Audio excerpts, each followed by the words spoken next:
Bom dia, Luiz Andrade. Bom dia, Duarte, Fernanda, ouvintes internautas. Eu fui fazer uma homenagem a Tiradentes em Ouro Preto, apesar dele ter nascido pertinho da própria cidade de Tiradentes, mas viveu em Ouro Preto, teve todo um percurso lá. E Tiradentes simboliza, né, Eduardo, essa questão da justiça, do posicionar-se diante das injustiças e não aceitar algo que não é justo. Então, vamos deixar aqui essa homenagem, sem dúvida nenhuma. Ele foi o único que morreu pela causa, né? Os outros foram degradados, foram para a África, tiveram vidas, alguns inclusive muito bem sucedidas, né? Mas então 21 de abril a gente não pode deixar de falar de Tiradentes. Fernanda Viegas é porque é a menina mais nova, então está com outros valores, né, Fernanda? Mas dentro do simbólico, Tiradentes tem todo um papel para nós. Para sair de casa às 4h30, ele acorda às 4h. Como ele volta para casa às 9h, na melhor das hipóteses, meia hora ele apaga, porque não vai dormir, ele apaga. Mas se ele apagar às 10h, ele vai dormir de 10 às 4h. 6 horas. Então esse homem, não é que ele curte a casa dele, ele dorme 6 horas e fica aceso 19, das quais 7 dentro de ônibus. E as outras 12 caminhando debaixo desse sol de 70 graus e visitando a residência. E ainda bem que a Viegas nos poupou de perguntar quanto que ele ganha por mês. Mas não é mais do que R$ 1.500, R$ 1.600. Aloísio Andrade, isso é sofrimento mental ou não é? Isso é uma coisa que a gente pode classificar como um mero sobreviver, né? E a gente tem duas instâncias principais na vida. Sobreviver, que é essa questão do comer e defecar, beber água e urinar, trabalhar e tentar pagar a conta. E o viver, que é você evoluir emocionalmente, mentalmente, espiritualmente, o desenvolvimento como um todo. A pessoa que só sobrevive, ela não tem essa oportunidade, Eduardo, de crescer, de desenvolver. Então, a vida fica sendo uma coisa burocrática, fica sendo uma coisa de cumprir obrigações, de cumprir a tabela, como a gente diz. Eu tenho uma proposta, Eduardo, que acho que está longe de ser implantada, mas que eu acho que ela faz sentido, que é o turno do trabalho ser um turno de 6 horas. Então a pessoa trabalharia ou de 7h a 1h, ou de 8h às 2h, e teria mais tempo para poder fazer a sua atividade física, fazer os seus estudos, se desenvolver. Lazer com a filha. Não é para ficar só tomando bebida, só dormindo a mais, né? Mas assim, você ter um tempo que justifique você estar atravessando um período da Terra, crescendo como pessoa, crescendo como ser espiritual que é, e a vida sendo mais desfrutada, Eduardo. Eu acho que a maior parte de nós temos vivido a vida meio no automático, quer dizer, você passa a semana esperando chegar o sábado e domingo, passa o ano esperando chegar as férias, passa a vida esperando ganhar na loteria ou aposentar, ou seja, a gente não vive o momento no qual a gente está. Então é um eterno adiar. E um turno de 6 horas, seria então esse meio turno, ele daria a essa pessoa essa oportunidade e o número de vagas de emprego que abriria, Eduardo, seria enorme, entendeu? Os milhões de desempregados estariam colocados no sistema de rodízio. Entra feriado, sai feriado, parece que cada ano que passa a gente não tem mais aquele sentido que tinha. O porquê que virou uma data comemorativa, o porquê que virou uma data celebrativa. A gente deveria ir renovando esses entendimentos? Olha, tem coisas, Fernanda, que a gente não nasce sabendo, que a gente tem que ser estimulado, a gente tem que ser treinado, a gente tem que ser educado.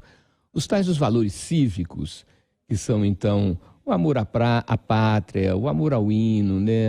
O amor aos heróis nacionais, que significam, são pessoas que tiveram um papel diferenciado, um papel que a gente chama até muitas vezes de simbólico, Fernanda, porque às vezes a pessoa fez uma coisa concreta, né? Descobriu uma ferramenta nova, inventou uma máquina nova, mas às vezes não, às vezes ele tem um papel que é um papel simbólico, que quer dizer o quê? Que ele protagonizou, que ele capitaneou, que ele funcionou como uma locomotiva que puxa os vagões, e essas pessoas inovadoras, essas pessoas corajosas, elas realmente devem servir para a gente como exemplo, como um estímulo, né?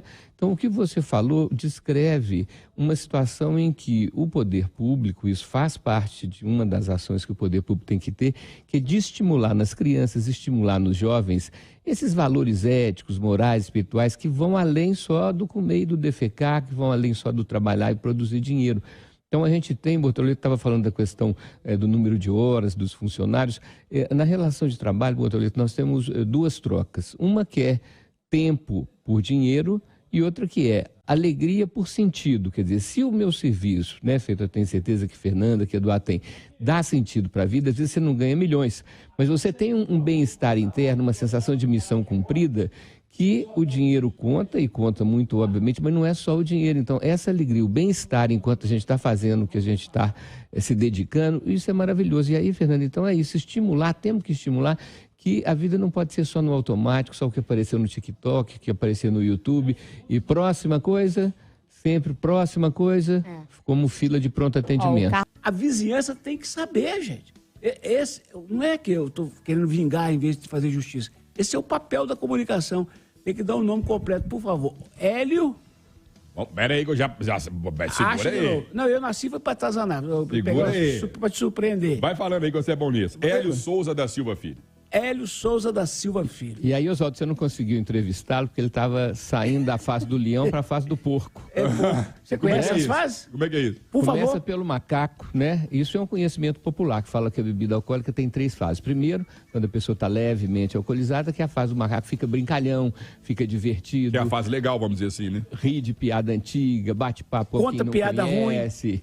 Chama para tomar café na casa de um desconhecido. Então a pessoa fica alegre, né? A fase do macaco é a fase divertida. Amigo da garotada. Como dá um prazer grande, ele bebe mais. E aí entra na fase do leão, que envolve a sexualidade e a agressividade. Coragem. Né? E aí acaba se envolvendo em confusões e bebendo mais. E entra na fase do porco, quando ele não consegue nem falar, não consegue nem andar direito, perde a capacidade motora, né? Porque o álcool vai anestesiando níveis cada vez mais profundos de consciência. E é fato, Eduardo, que às vezes a pessoa não se lembra. Tem uns fingidos falsos que diz que não se lembra de nada e lembra de tudo. Mas dependendo do apagamento que você faz da sua consciência, você é capaz de fazer coisas no automático, como um animal, como por instinto. E essa repetição desse senhor aí mostra que ele é, como dizia antigamente, né, Eduardo, useiro e vezeiro. Isso aí esse sujeito tinha que estar sem a carteira, devia estar impedido de dirigir, porque ele é um perigo. Não é aquela coisa, né, Oswaldo, que você tem a dúvida, não tem testemunho, não, tá? Classicamente comprometida a sua capacidade de discernimento de escolhas. E é uma vergonha para quem é companheiro de profissão, como é o seu caso? Mas é claro, é porque o justo paga pelo pecador, né? Então, quer dizer, aí generaliza, porque aí fica parecendo que todo médico, que a maioria dos médicos, não tem um mínimo de respeito ao próximo. Como é que você vai cuidar, como é que você vai curar alguém quando você próprio tem uma conduta dessa totalmente absurda? Ô, Botoledo, me conta uma coisa. Você já imaginou eu, galinheiro, encontrar uma jaguatirica? Não tem como mudar de assunto. Eduardo, vou te contar um caso rápido aqui. Depois dessa cena aqui, doutor, tem como mudar de Você assunto? acredita que no dia 1º de janeiro eu almocei um galo que foi morto por uma jaguatirica? Eu vi o acontecimento. Eu tinha um galinheiro perto de casa, as galinhas ficaram agitadas, de manhã, sol quente. E aí quando eu cheguei, estava a jaguatirica com o galo na mão, nas patas, né? E aí eu assustei ela assim, ela saiu, pulou a tela como se fosse uma caixa de fósforo, assim, botou, ele foi embora. Peguei o galo, fui tentar reanimá-lo, pus água na cabeça, mas já tinha quebrado o pescoço, né?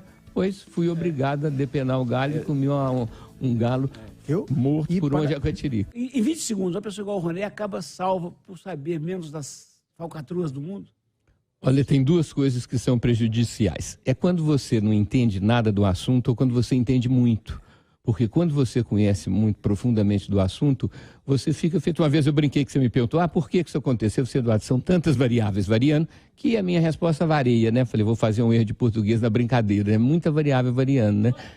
Doutor Luiz, o saber é altamente prejudicial quando está nos 2 extremos. O que acontece, Eduardo, é que o excesso de consciência, o excesso de informação, meio que atormenta a cabeça da gente, porque a gente tem uma sensação de que nada adianta nada, porque tudo vai dar em nada, porque está tudo fora do nosso controle. Então é o excesso de informação. E a desinformação, quando a pessoa não tem noção de nada, é também uma outra forma de ela ficar vulnerável.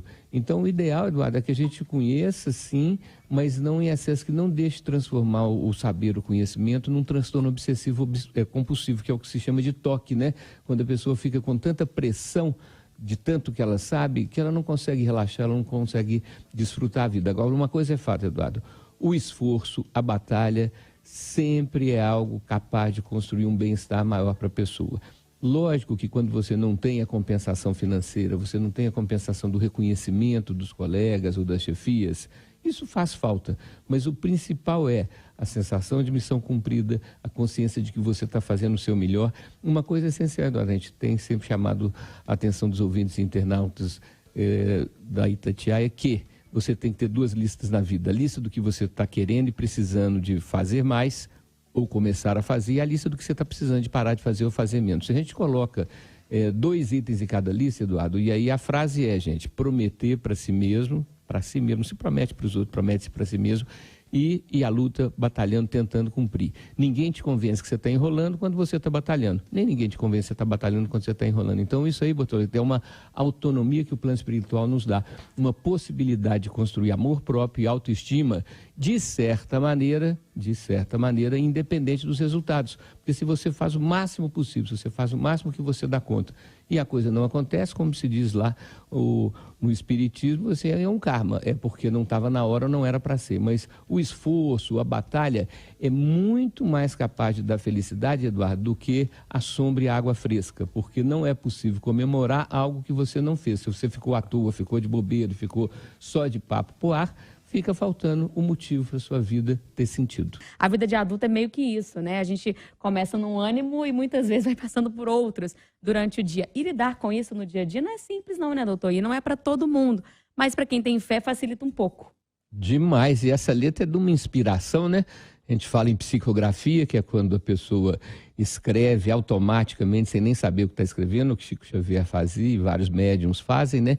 Que é receber uma inspiração do plano espiritual e conseguir colocar isso no papel, porque a letra é completamente adequada, completamente estimulante e completamente verdadeira do ponto de vista, Fernanda, que a gente tem que aprender a descascar os abacaxis, né?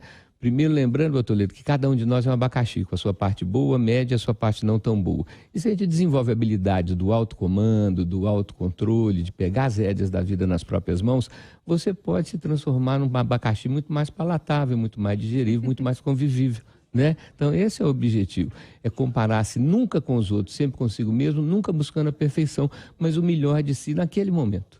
O cara que perde a cabeça faz uma lambança e se arrepende pro resto da vida.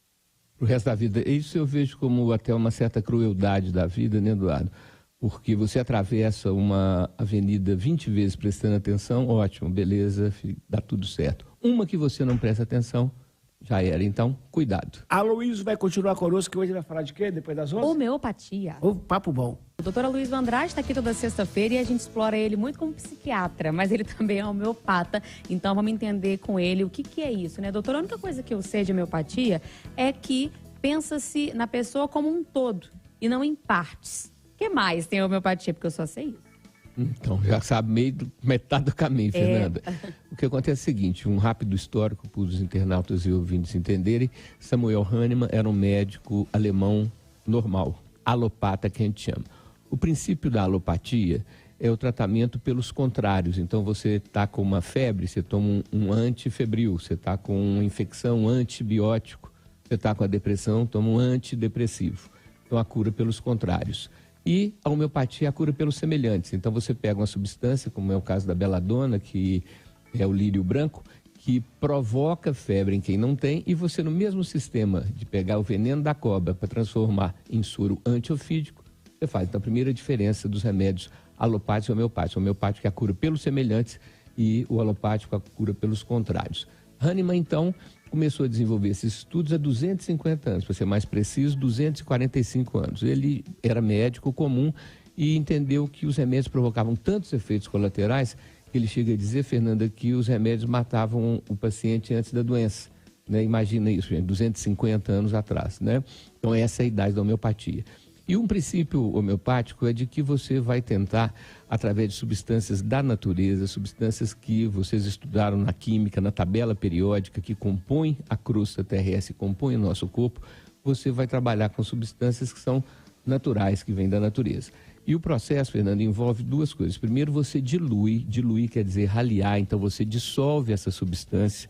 E no que você dissolve, as moléculas dessas substâncias ficam mais afastadas entre si e depois você dinamiza. Dinamizar é imprimir um movimento mecânico, é balançar essa substância. As moléculas estando mais afastadas, quando você balança, elas passam a ter, Fernanda, um padrão vibracional, elas passam a tocar uma música que a do ouro é diferente da prata, que é diferente do ferro. Cada substância tem a sua música, o seu padrão vibracional. Mas se eu dinamizar mais vezes ou menos vezes, a mesma substância ela fica diferente, ela tem peculiaridades. Então, esse é o raciocínio da dinamização. E por isso que muitas vezes, gente, os médicos falam, a medicina fala que a homeopatia é placebo, porque não tem a quantidade de substância ali. Vocês estudaram isso aí, né, Eduardo? A questão do número de Avogadro, para dizer que uma substância ouro tem que ter 602 seguidos de 21 zeros. Se faltar um zero, tem ouro aí, mas isso não é ouro. Então, isso é uma polêmica que já está superada.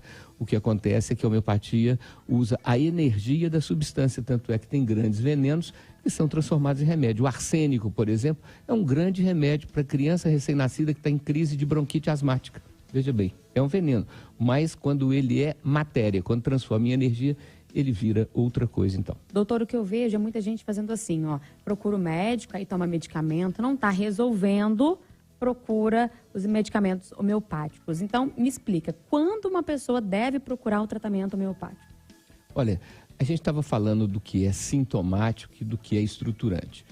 Quando você toma Novalgina para dor de dente, o que acontece? A dor diminui, mas a Novalgina não mexe na cárie. A dor diminui, mas não fortalece os outros dentes para não ter cárie. Então, você não tem uma doença, mas um órgão seu não funciona tão bem, o seu intestino é preso, o seu estômago dói de vez em quando, não tem uma doença, mas tem sintomas que mostram que aquele órgão é mais frágil. Então, esse tratamento preventivo, a homeopatia ajuda bem. E os casos crônicos, situações, então, que a pessoa tem, por exemplo, uma dor de estômago constante, que faz a endoscopia, que aparece gastrite, aparece esofagite, então tem um problema instalado. Aí você vai usar a substância que todo mundo conhece, que é o aloe vera, a babosa, aquele sumo da babosa, o gel da babosa, que faz uma proteção nas paredes do estômago e vai fortalecer esse estômago da pessoa que cronicamente não está bem. Agora, tem duas, vamos dizer, afirmativas que não são verdadeiras, Fernanda. Uma que fala que a homeopatia é demorada. Quem é demorado é um médico para descobrir o remédio da pessoa. Que a homeopatia tem muito raciocínio, homeopatia unicista. É uma única substância para fazer um ajuste no seu organismo como um todo. Então o médico demora, mas quando acerta é do dia para a noite, ou da noite para o dia, Então ela não é demorada, demorado somos nós médicos para identificar a substância que é adequado para aquela pessoa. E outra coisa que não é verdadeira é dizer que se a homeopatia não faz bem, mal não faz. Pode fazer mal, inclusive as automedicações, a pessoa ficar tomando remédio porque ouviu falar ou porque um amigo tomou. Isso, gente, é sempre inadequado. E nós temos até na homeopatia, Fernando, o termo, os incuráveis pela homeopatia. Um dos tipos incuráveis é a pessoa que tomou tanto remédio homeopático, mas tanto remédio homeopático, que o organismo nem dá bola mais. Fala assim, Então, é importante que haja esse cuidado e lembrando que, para ser homeopata, a pessoa tem que ser médico. Quando a pessoa fala assim, eu receito homeopatia, mas não sou médico, eu receito remédios naturais, mas não sou médico, isso é uma forma de charlatanismo. É perigoso, Infelizmente, a gente tem tido muito. E o brasileiro, que tem um coração muito bom, Eduardo, que tem um coração muito amigo, ele acolhe muito o charlatanismo. Por isso a gente tem tanto charlatão atuando, porque as pessoas dizem, que bom, aprendi, fiz um curso de fim de semana de massagem, posso fazer massagem você, Eduardo? E a gente fala, pode. Homeopata Luiz Andrade, por que é difícil, às vezes, uma pessoa entender que aquela gotinha, no lugar daquele comprimido, cura? O imediatismo, Eduardo, é uma coisa muito comum, muito frequente em quem está padecendo de uma doença, de uma dor, de um determinado desconforto físico, Então a gente quer uma varinha de condão que possa, sem a gente fazer esforço, ter uma melhora. Então esse é um ponto importante. E é uma das coisas que a homeopatia estimula, é que o médico, além de ajudar a diminuir os sintomas, os desconfortos da pessoa, que ele estimule essa pessoa e dê condições para essa pessoa ter uma mudança de atitude diante da vida, Eduardo. Essa mudança de atitude quer dizer tomar as rédeas da sua vida nas suas mãos, ter um papel que a gente chama de protagonismo. Falar assim, olha, quem é responsável principal pela minha saúde?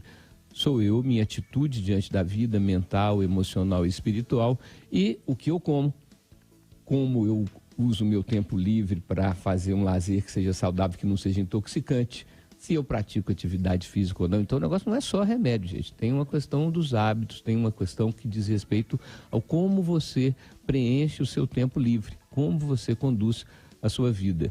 Então, a demora aí no caso, Eduardo, é que envolve todo um processo que, junto com o remédio, você vai ter uma mudança na sua postura diante da vida, né?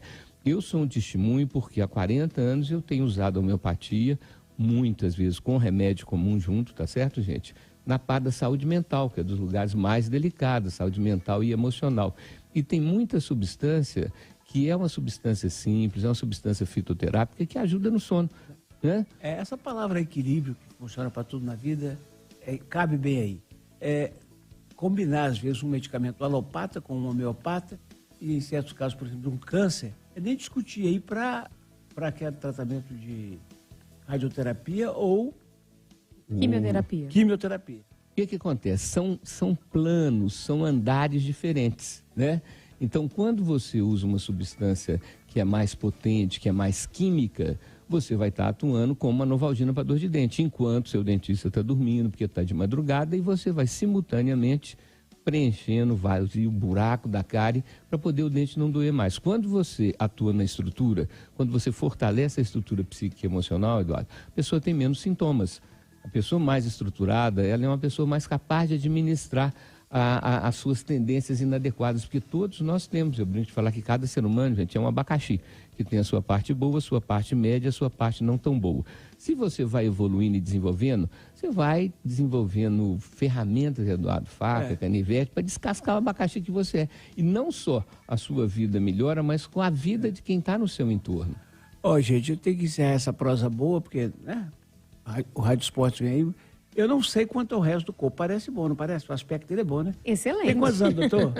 Tem quantos anos, doutor? 67. Para quem tem 67, pelo cabelo, esse cabelo não é qualquer um que tem. O meu cabelo, o branco do meu cabelo, por exemplo, não é igual o dele, não. O dele brilha. Até sexta, doutor? Até um ótimo fim de semana, gente. Obrigada. 11h27 na Itatiaia.